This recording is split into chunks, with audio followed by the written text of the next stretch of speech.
Hello and welcome to America's Turning Point, the first state taking a first step for change. My name is Coby Owens, and I come to you today as your fellow neighbor, your brother, your cousin, and your fellow good troublemaker.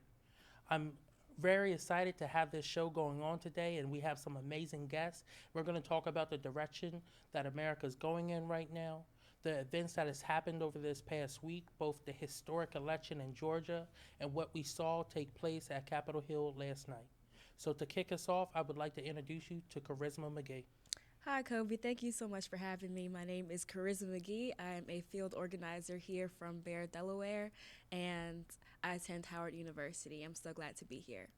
What's up, Coby? Thanks for having me. My name is Jordan Hines, Director of Community Planning at Delaware HIV Consortium. I'm a community organizer within the city of Wilmington, Newcastle County. I'm also a resident here. Love this state, love the work you've been doing, so thank you for all your hard work and thanks for having me.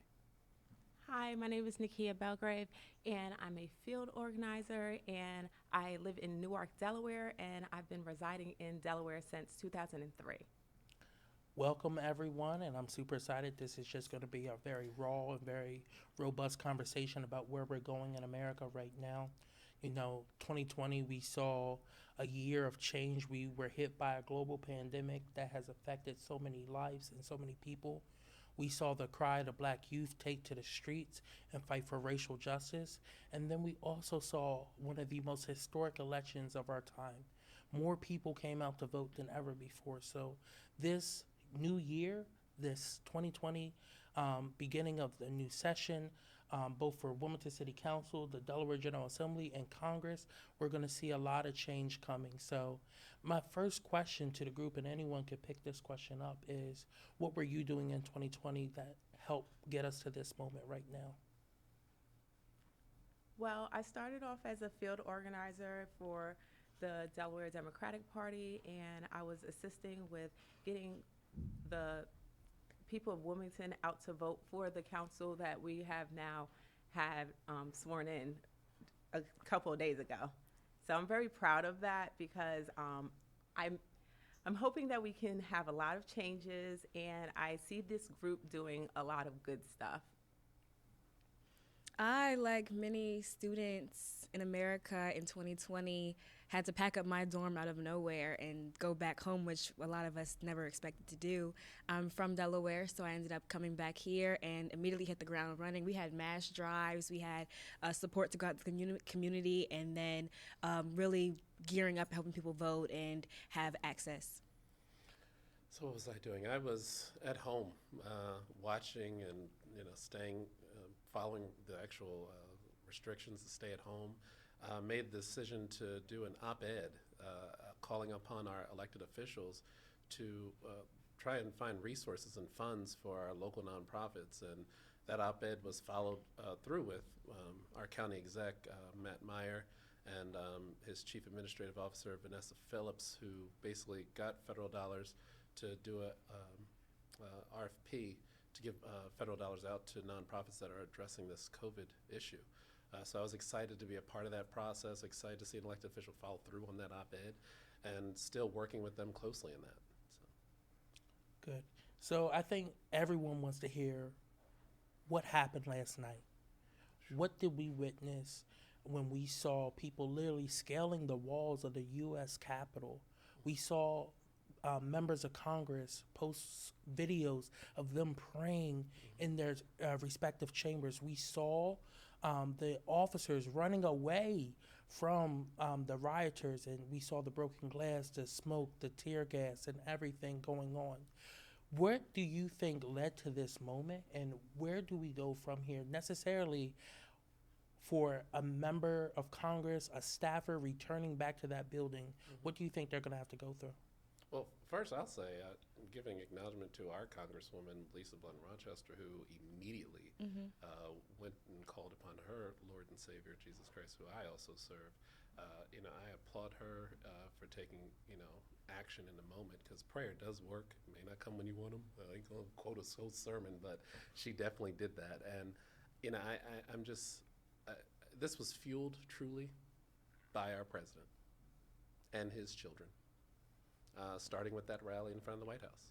This is the legacy of Trump. It is. It is. This is from start to finish. People were showing pictures of him doing the speech inauguration, the beginning transfer of power, to now side by side photos of the Capitol building. And this is his destruction. This is what he caused. This is what we saw yesterday was a blatant display of white privilege, Right. and in this country, seeing how far they got. If these were the same Black Lives Matter protesters in June 6th, months later, they wouldn't have even made it to the Botanical Gardens, close, even near the building. And I'm going to say something that's probably uncomfortable, but being said at the kitchen tables. If you saw black individuals doing that, that mall probably would have been loaded with African American bodies. And I Right think out of that even mall. to think of black bodies, it's the same black bodies that were building the Capitol building, the same black bodies that are the janitorial staff that are cleaning behind the people who just wanted to make their case and use their voice, who are rioting in the Capitol building. These are the same people who are doing that, and it's so disheartening in the time of the pandemic to see that, and COVID risk and cases spiking and all that, to see that. And the sad thing also with that is we look at what we saw this summer. We saw people taken to the streets because they said no more. Right. They said we don't want that knee on the back of our neck right now. And there was an image that came out of yesterday of them mocking the death of George Floyd. You look at how the response of the National Guard, the police during those protests, the tear gas, the rubber bullets, the fact that they were making mass arrests, the fact that they were pushing elderly people down on the ground and cracking skulls, versus what we saw yesterday, where literally you saw Capitol Police open up the gates. This is a sad reality. Taking pictures with them. Selfies, nooses. Yeah, there was picture a of noose in the mall. literally on the mall because they had the mindset that they were going to go get members of Congress and bring them out. They had zip ties ready to take hostages. You see those images, and as a black man in America, I sit back and say, wow, I am vilified because of my skin tone, because I am on the bigger side. I'm deemed a threat to people, where all I want is equality and justice for my people. That is something that is more scary than armed nationals and terrorists storming the Capitol. You know, the Confederate flag had never been inside of our Capitol until yesterday. Until yesterday. And I think that is a very symbolic aspect of where we're at in a hyper-politicized America right now. You look at how the narrative of Trump, this didn't just start yesterday. This started from the very beginning of his presidency. From the moment he said, there's very nice people on both sides after Charlottesville. You look at how he tweeted out, when the looting starts, we start shooting. You look at how he treats black and brown people in this country, how he has caged individuals, how he has divided the nation in a way that we haven't seen in a very long time. You know, I've learned this quote from my mentor, Mr. Gilliam Sr. Tell me I'll hear, show me I'll listen, involve me I'll understand. It's from Confucius. And while I applaud Mitch McConnell and all them speaking up that we need to move forward and, you know, ignore Trump, it's puzzling that, you know, you hear something, someone tells you don't hear it, and then you see it, you might get it, and then when you're involved, you actually understand. So it's a shame that it took all of this for individuals that have been riding with Trump for so long, that now at the end of his term, you want to call him out and go against him. And to me, I'm a little conflicted with that. Yesterday was the day we were theoretically moving forward. It was supposed to be a celebration of Ossoff and Warnock in Georgia, a black senator in Georgia, which was something that's unheard of. I know you were out there before. It's like, couldn't even celebrate that? People were saying, oh, there's a black senator in Georgia now. We're changing. America's different. And less than 7 hours later, we're seeing it just makes me think about like the dynamic between fear and police. Like how so I go to Howard University that's in DC, and a lot of students are planning to maybe live near campus in their apartment buildings as the semester comes. And even then, these are primarily black students, they're trying to conduct themselves in certain ways. Oh, when you go on the street, if you see a police officer, act this way, or don't, or you see like rioters acting a certain way, just stay inside and conduct yourself in a certain way. Because this is in the protests in this summer, people couldn't go to the Target, they couldn't go anywhere because the tear gas and all of that, they couldn't go. They were trying to get milk to get tear gas, and places were boarded up. They were saying, oh, you're looting, you're doing things like that. These same protesters were in hotels last night. It's in the lobby. It's They had an after thinking party. about the dynamic of fear and police, and how because of privilege you feel emboldened to be able to even go to the Capitol building and cause that destruction and put your elected officials in that place. It's just crazy. I applaud one of the freshmen. I can't think of the Congresswoman's name right now, but she's holding a lot of the Republican elected Cory officials. Cory Bush. Yeah, accountable. Cory Bush. Accountable. And, you know, I'm again, going back to my point, I'm still conflicted even with a lot of the cabinet secretaries now that are deciding to resign. You got 2 weeks left, and now you want to resign. It took this for you to decide, oh, I have to go. He doesn't know what he's doing. And for the first time in us being millennials, you got Twitter banning a sitting president? Like, I've never even seen that. Never seen that before. Never. And Representative Cory Bush is a very interesting story. She got her organizing background as a Black Lives Matter activist in Ferguson, Missouri, when a black man, Mike Brown, was shot over an alleged candy bar. Yeah. That's how she started organizing, and then she witnessed what happened yesterday. And I agree with her. Every member of Congress who helped incite this violence that they saw yesterday should be expelled. And the president needs to be held accountable for his actions that led to this as well, too. The fact that he spoke at the rally and said that he would march down with them and open the doors to Capitol Hill if need be. That just put fuel on the fire. And I think, you know, people have all different perspectives, and, you know, we come from all different backgrounds. But at the end of the day, violence towards anyone is not acceptable whatsoever. Not at all. Nakia, you have anything? I was saying, I wanted to say and add to that words matter. And I think that's something that we all fail to realize. Like, we say things, we don't take accountability for things that we say. And when you're the president, you can't do that. And he did that the entire term. And he consistently said things that made people feel like he didn't want to take sides, but he showed his side. He showed his true colors, telling people that there are nice people on both sides, or saying that we love you, go home. Those are not the times for you to give words of endearment to people. You need to be hard on them. Sometimes people need tough love, and I don't think that was the time for him to act like he wasn't accountable for the actions of those people. He was 100% accountable. People are scaling the walls of the building. He says, we love you, you're special, go home now. I continue to think towards this summer, and this summer left a lot of trauma for a lot of individuals who were organizing, getting out of it. It was a time of bringing people together, but it wasn't fun. It was final outcry, backlash, saying like, we're not standing for this anymore. We're not doing this anymore. We're getting killed. Our life matters. And it's just to hear from a sitting president, you're special, we love you. And it's not just that messaging too. The narrative that this election was stolen, he reiterated it multiple times in his speech to them, saying that I know how you feel when a landslide election is taken away from you. Yes, 74 million people voted for you, but simple math, 81 million is a lot more, and we won. It's time to transition over to the Biden and Harris administration. That's what this is about. This is how democracy works. You knew this when you signed up to run for president.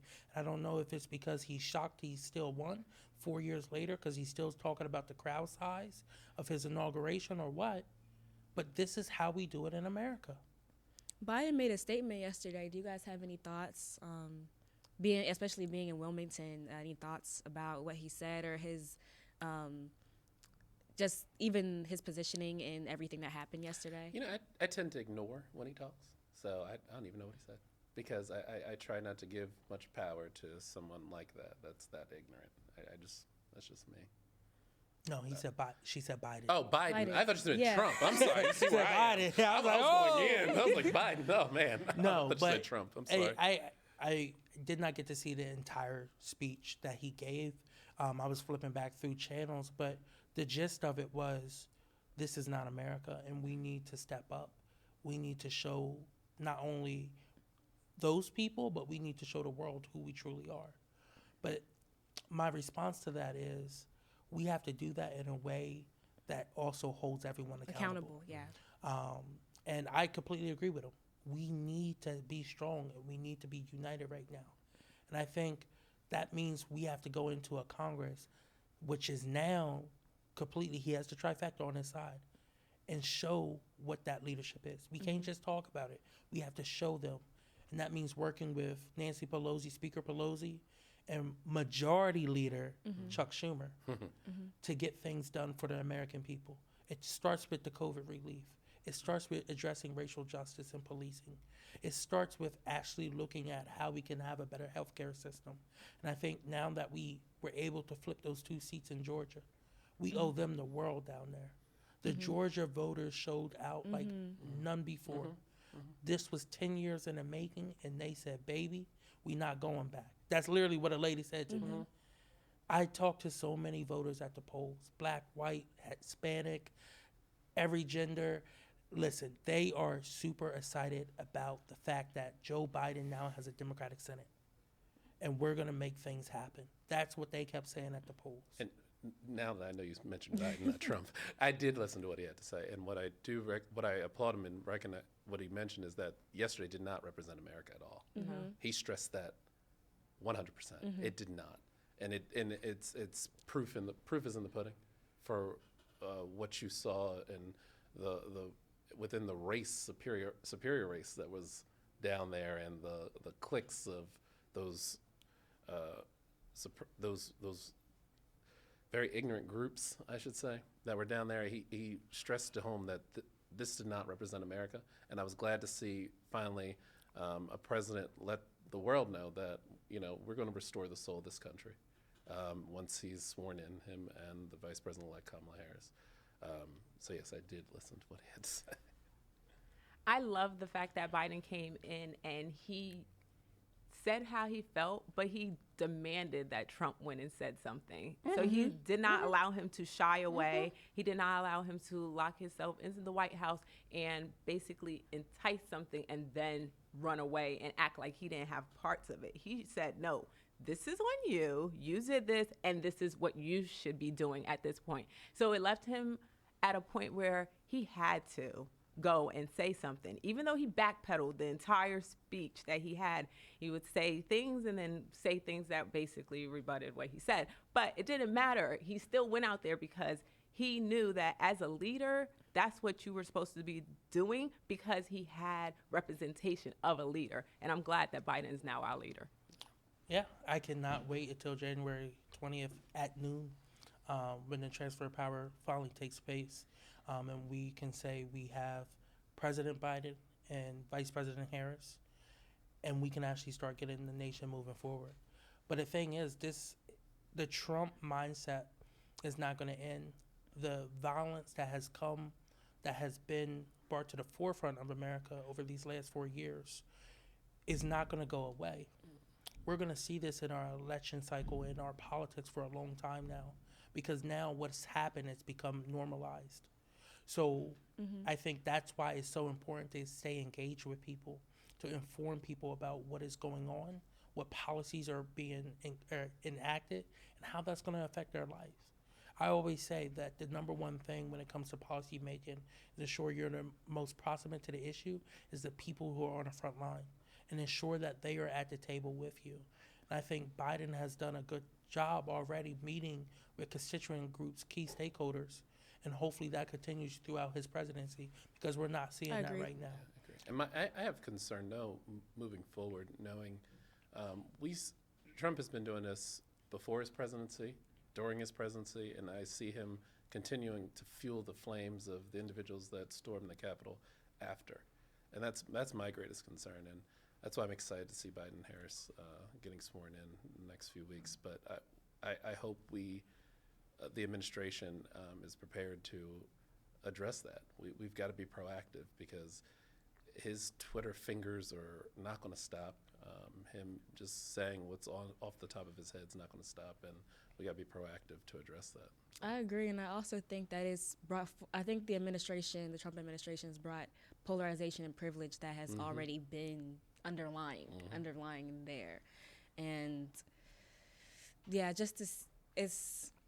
we're in a place right now we can really hold our leaders accountable. I think going forward, I think that's what organizers, everyone who has gotten this out to vote, who've gotten these numbers like crazy that we've never seen before, we have a time to hold our leaders accountable to their policy making and to their policies, and really just and make sure and keep that voice going for future administrations. And it's just really checking privilege in our country and seeing, I don't know, I keep thinking about the image of the rioters last night being able to go safely to their hotels and then drive away, and it just be a moment in their pride and their like the polarization of it's us versus them. And Well, yeah, let's talk about that privilege. Again, with the policing aspect of it, they let a lot of people walk out of the Capitol unharmed, not arrested. You look at the guy who went into Nancy Pelosi's office, stole mail from her office, and came out and still has not been arrested. But let me tell you, the first time I met Reverend Warnock, we were in D.C. together for the Poor People's Campaign, taking part in nonviolent civil disobedience, having a sit-in because they were trying to repeal the Affordable Care Act. We were detained by these same officers for sitting in, and they said we disrupted the peace. what do you think about when they said we're overwhelmed? Law enforcement is overwhelmed at this time, and just hearing that. They were overwhelmed because they did not take this threat serious. If you look at it, this was nothing. This wasn't a pop-up event. This was a well-organized event. Did they not have They had t-shirts T-shirts with that dates on said it? January T-shirts, 6th. Dates on them, sweaters, t-shirts. January Jesus. 20th, MAGA Civil War. Yeah. This is nothing that just popped up. They have been planning this for a long time. And it's interesting to me because at seeing this on the national stage at our Capitol, where, and just in that moment alone, knowing that this was organized, I think back to all the Black Lives Matter protests and how so many of them at the local level were trying to be stopped because those were organized peacefully. They want to talk about the looters, but they don't want to talk about the ones that were organized peacefully. Don't I know? And you should, my brother, you should. But want to stop that. But then of one coming to the Capitol that represents our democracy. That's not Printed T-shirts. printed T-shirts, and you don't even put a stop to that. So I have that question to me needs to be posed to our national security. And not just that. I mean, back in October, me and Charisma organized a rally in D.C. So we know the process you have to go through, the permitting, the making sure, because you have to check with the federal in the city, depending what streets you're going to be on. And if you're on both, you got to work with both. You have to work with national parks as well, too. So it's a long process you go through. And then you also work with Capitol Police so that they can block off the roads when you're marching and everything. So we know the process that you have to go through. In no way or form were they so ready and prepared for that part and didn't know what was going to happen afterwards. People, I mean, even if you look online, people were talking about they're going to storm the Capitol. Right. Every senator and member of the House knew that this was a possibility. They had been talking about it. You look at how, the AOCs of the world were talking about what we need to do to stand up for the American people, but also how we can keep everyone safe in the and keep our transition time. democracy safe And in to transition. hear that and then to see them on the ground yesterday was so disheartening. Heartbreaking. To see, it was heartbreaking to see our elected officials that we had campaigned for and put our trust in and we're riding behind, and even elected officials on both sides, to see them on the floor. We knew this was coming, and again, this is a part of Trump's legacy. All of this is his rhetoric, and this is just Never in 100 years did I think I would see an image of my congresswoman hiding in the gallery for her safety, because there's not just one rider in the Capitol, but because there are thousands of people who got in. Thousands. Gunshots. Tear gas. and under 100 who were arrested. Yeah. Under Tear gas 60. in the Under Capitol. 60 who were arrested. 52. Gas masks handed out. Yeah. Gas masks handed out to members of the House and their staff. Yep. I cannot imagine the fear that was going through their minds during that moment. And I'm glad that Congresswoman Lisa Blunt Rochester and Senator Coons and Carper are okay, and all their staff as well, too. And that, to me, is even more disheartening. Knowing staff that is there to help our elected officials. I immediately thought of our federal delegation staff, friends of mine that I know that are working down there. I was immediately texting all of them, are you okay? Are you safe? I was ready to call Coby. We're going to get a van. We're going to run down there and do what we got to do. So, but, yeah. Yeah, so it's a scary thing, but also I think now what you look at is how do people respond to this? I know someone just sent me a message saying that Congress is now going to be out of session until after the inauguration, but you look at the narrative that came out of some of the GOP senators after this. Yeah. Two things I got from it. Some of them seemed upset that their limelight was stolen. And then the other one is they immediately placed blame on every other group except for the people who were actually there. And they didn't even take responsibility for their own actions. And didn't take responsibility and refused to hold themselves accountable. And this will be remembered. This is history. We'll see who refused to hold themselves accountable, who stood there, who was taking pictures on the lawn over. It's disheartening because I was when I woke up yesterday, I was so excited to be able to immediately, first person came to mind, knowing all the excited news with the Reverend and the other gentleman that won. The first person came to mind was Congressman John Lewis. Yeah. Immediately came to mind. And that's the first thing I remember posting was, I know he is smiling. And then 3 to 4 hours later, I'm like, ugh, posted that too soon, because it's just disheartening. But I'm curious to know, I can only imagine a side of the negative. Can we just give it up for Stacey Abrams, though, for Yes. coming through? Because she did her thing down there. And I think that's a good transition into where do we go now that we just flipped the Senate, right? So now Georgia and Georgian voters came out in record numbers across the board, not just the Atlanta metro area, but across Georgia, and elected not one, but 2 Democratic U.S. senators. Right. After this notion that the Georgia election was stolen for Biden.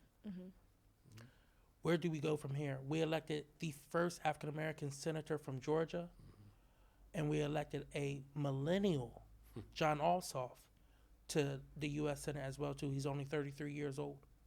So there's a lot of hope in Georgia right now. And it started with Stacey Abrams. But it was not just her.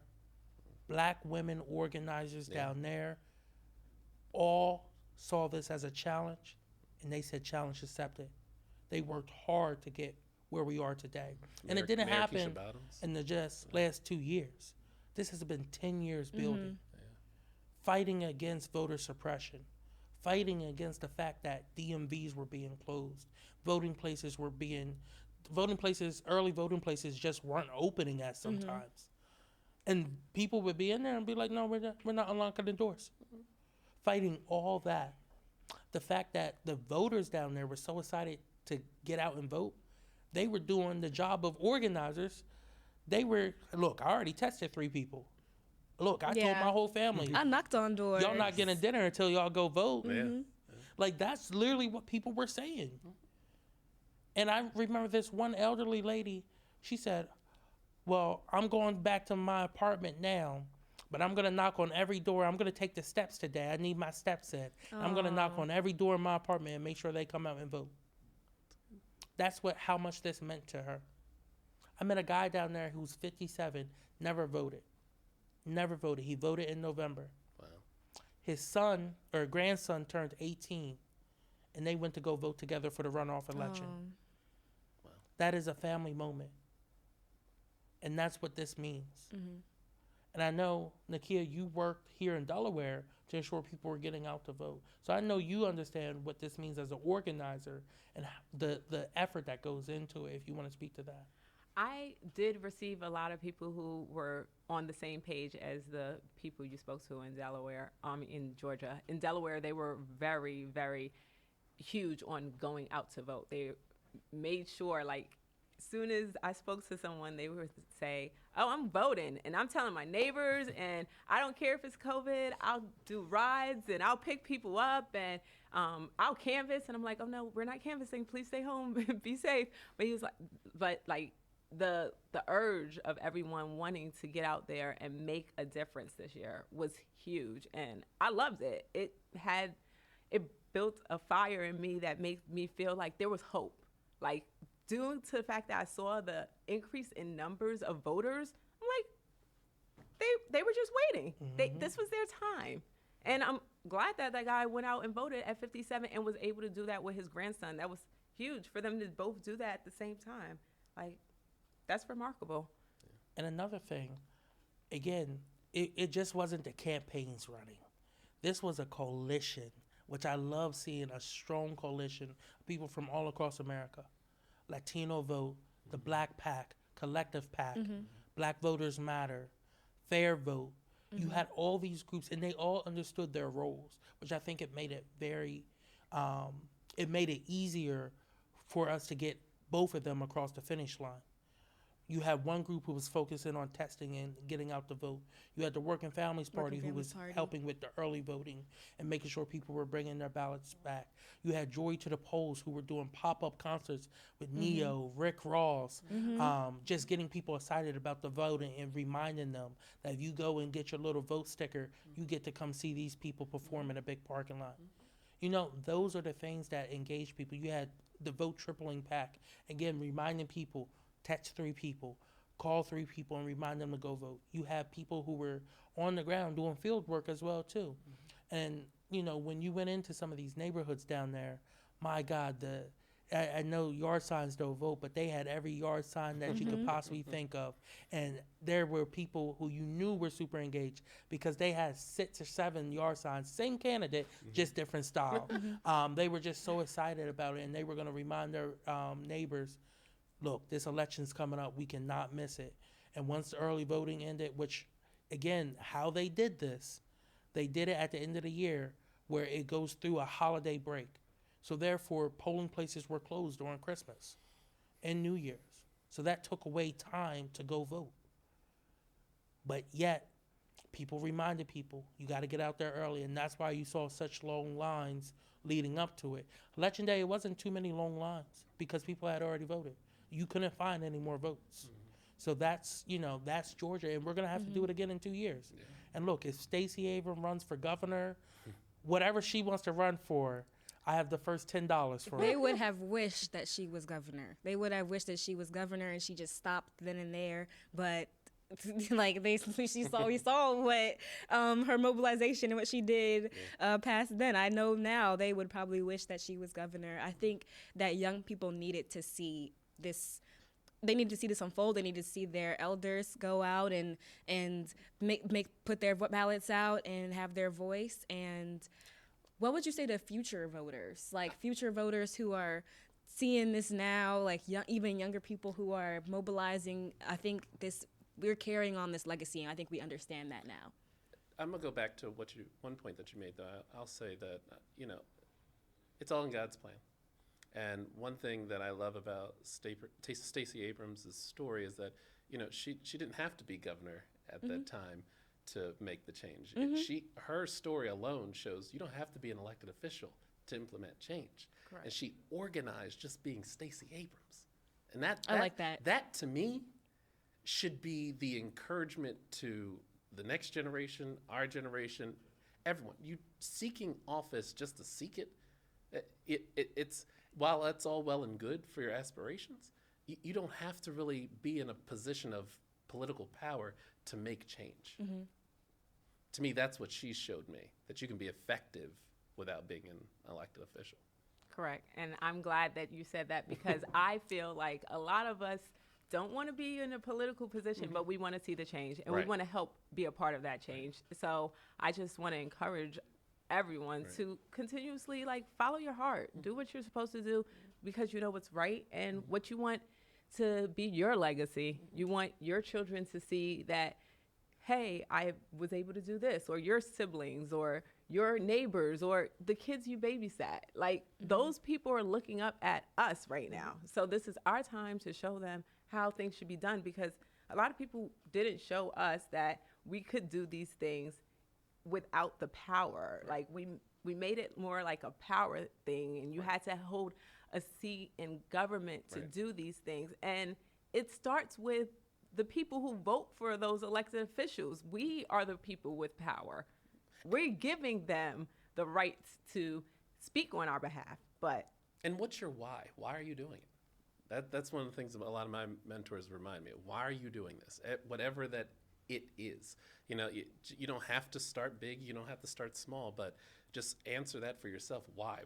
Why do you want to address this issue, and how can you go about doing that? It's starting there because a lot of people don't even know how to start. For me, it was finding a mentor, and answering those questions. And here's the thing also, right? We've talked a lot about what's going on the national scale or in other states.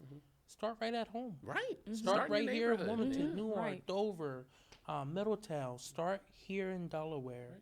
And Delaware has a unique aspect about it that we're so small that relationship building is a little easier than in other locations. it really is. Don't hesitate to reach out to people.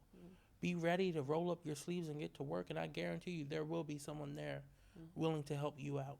So, reach out. Do not hesitate. Reach out. And elected officials need to recognize that as well. While, the name of the game for certain council members is 7 to get certain votes passed, or in Dover, also the name of the game is if there's a constituent that is paying attention to that elected official and what they're doing, and they're not for it, and it's not representing that community, that elected official, that young person, that individual in that community can get organized and get involved to say, no, this is not right.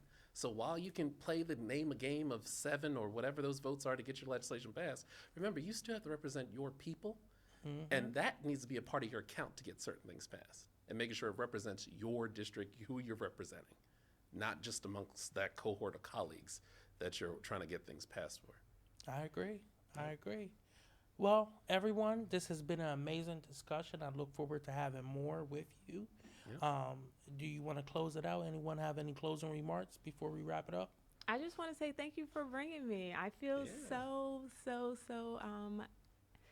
I don't know, privileged, which is something that you wouldn't hear people that look like me say often. So thank you, Coby, for giving me thank you. privilege. I appreciate that. Thanks for the invitation. Yeah, thank you again for this platform to just be able to speak and be able to share. I think I needed to share how I felt after seeing yesterday and seeing everything unfold. Again, and that's what the purpose of this is, just have that raw, robust conversation about America's turning point. Where are we going from here? The first day taking a first step to make a difference. So thank you again so much for joining me, and I look forward, having y'all back on in the future. So thank you so much, and take care, everyone.